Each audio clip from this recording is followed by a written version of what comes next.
பல்லவ வீரர்கள் சில பேர் சந்தேகப்பட்டது மாதிரி சேனாதிபதியோட உடம்புக்கு எதுவுமே இல்லை. அவர் உடம்பு நல்லா தான் இருந்துச்சு, ஆனா அவரோட மனசு தான் சரியில்லை, அமைதியும் இல்லை. அவரோட கூடாரத்துல அவர் தனியா உட்கார்ந்துருந்தாரு, தூக்கமும் வரல. அவரோட மனசுல வாதாபி வீடுகள் 10 எரியிற காட்சியும், மக்கள் எல்லாரும் அலறிட்டு ஓடுற காட்சியும், வீரர்களோட கை வேற கால் வேறையா கிடக்கிற காட்சியும், ரத்த வெள்ளம் ஓடுற காட்சியும் மாறி மாறி வந்துட்டே இருந்துச்சு. இதுக்கு நடுவுல சிவகாமி மேல விஷக்கத்தி எரிஞ்சு கொல்ல போன நாகநந்தியோட முகமும், விஷக்கத்தியை விட மோசமா விஷம் கலந்த சொற்களை சிவகாமி மேல வீசின மாமல்லரோட முகமும், செத்து கிடந்த கண்ணபிரானோட முகமும் நடுநடுல வந்துட்டு போச்சு.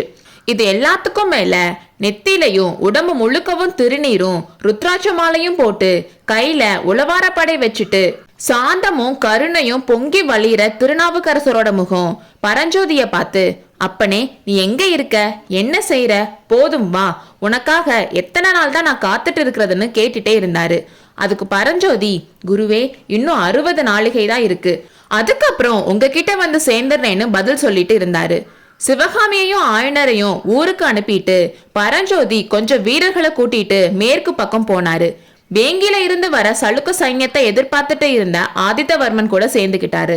வாதாபி தகனம் ஆரம்பிச்ச 3வது நாள் வேங்கி சைன்யம் வந்து சேர்ந்துச்சு. அந்த சைன்யத்துல முக்கால்வாசி யானைப்படையும் குதிரைப்படையும் தான். அந்த சைன்யம் புலிகேசியோட மரணத்தையும் வாதாபியோட தோல்வியையும் கேள்விப்பட்டு பின்வாங்கி போக பார்த்தாங்க.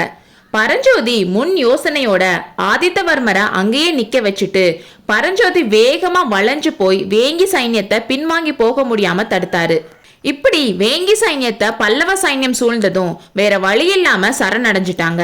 அந்த சைன்யத்துல இருந்த 10,000 யானைகளும் 30,000 குதிரைகளும் அப்படியே பல்லவ சைன்யத்துக்கு கிடைச்சிச்சு. இந்த பெரிய காணிக்கைய மாமல்லர் கிட்ட கொடுத்துட்டு பரஞ்சோதி அவரை சேனாதிபதி பதவியில இருந்து விடுவிக்க சொல்லி கேட்டாரு. இவ்வளோ நாளும் ராஜ்ய சேவை செஞ்சாச்சு, இனி சிவபெருமானுக்கு சேவை செஞ்சு வாழ்க்கை நடத்த விரும்புறதா சொன்னாரு. இதை கேட்டு மாமல்லர் பெருசா ஆச்சரியப்பட்டதா தெரியல.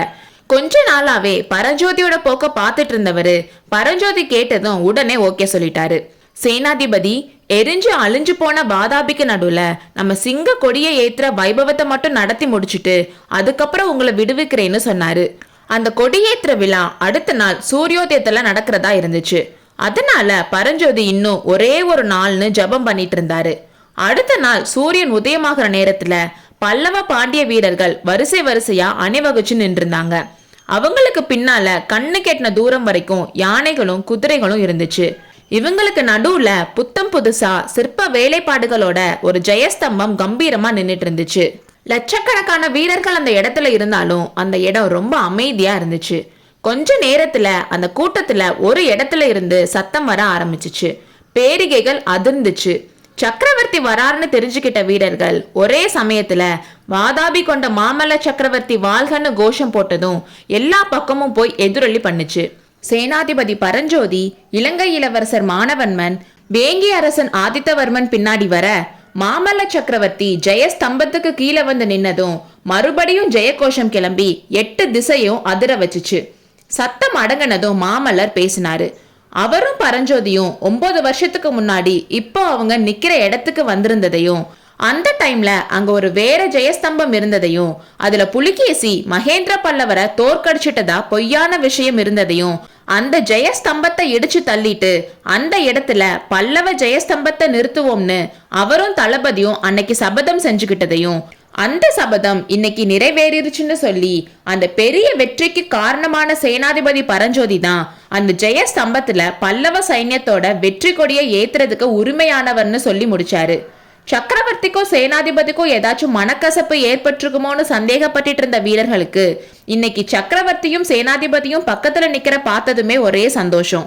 சேனாதிபதியை பத்தி சக்கரவர்த்தி சொன்னத பக்கத்துல இருந்து கேட்டவங்களும் தூரத்துல இருந்து அறகுறையா கேட்டவங்களும் கூட பயங்கர சந்தோஷத்துல ஆரவாரம் செஞ்சிட்டு இருந்தாங்க. சேனாதிபதி புது ஜெயஸ்தம்பத்துல பல்லவ சிம்ம கொடியை ஏத்துனப்போ வீரர்களோட சந்தோஷம் அளவு கடந்து ஜெய கோஷங்களா வெளிவந்துச்சு. சத்தம் அடங்குனதும் மாமல்லர் இன்னொரு முக்கியமான வருத்தமான விஷயத்த சொல்ல வேண்டியிருக்குன்னு ஆரம்பிச்சு, இவ்வளோ நாளா நம்மளோட ராத்திரி பகலம் இருந்து இந்த மகத்தான வெற்றியை வாங்கி கொடுத்த பரஞ்சோதியார் இப்ப நம்ம கிட்ட இருந்து விடுதலை கேட்கிறாரு.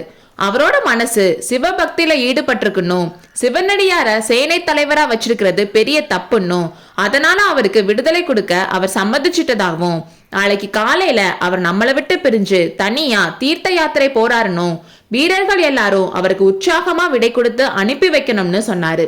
இதை கேட்ட வீரர்கள் கூட்டம் அமைதியா இருந்துச்சு.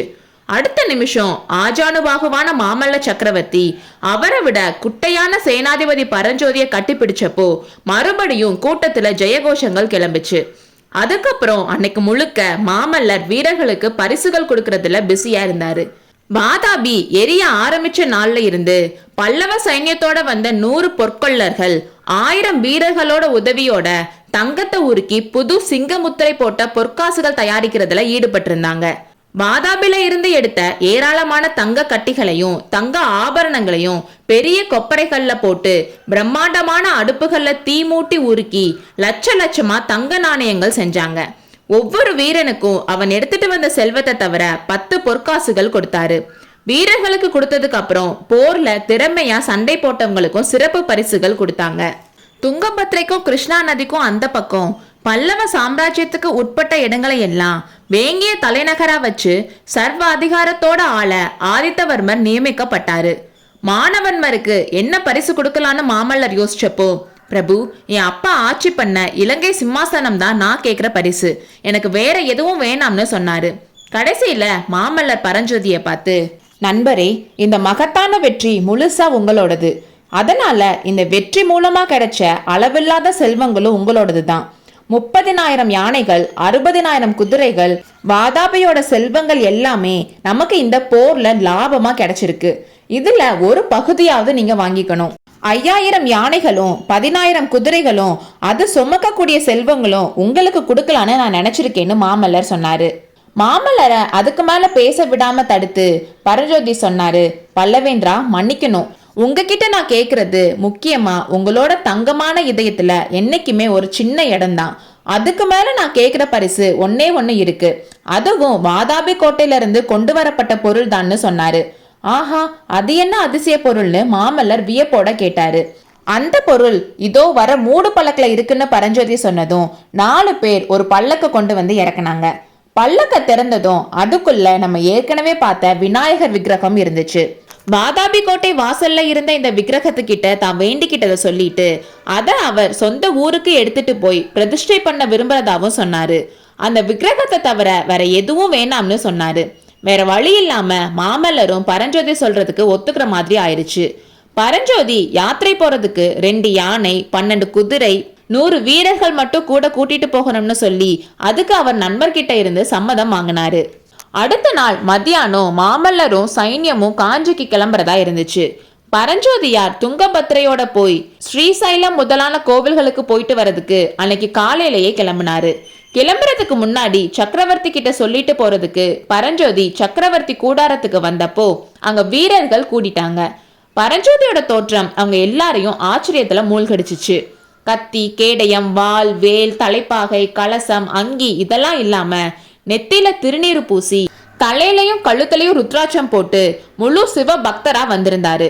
அவர் முகம் எப்பவும் இல்லாத பொலிவோட இருந்துச்சு. அவர் வீரர்களை பார்த்து கும்பிட்டதும் சேனாதிபதி பரஞ்சோதி வாழ்க, வாதாபி கொண்ட மகாவீரர் வாழ்கன்னு கோஷம் போட்டாங்க.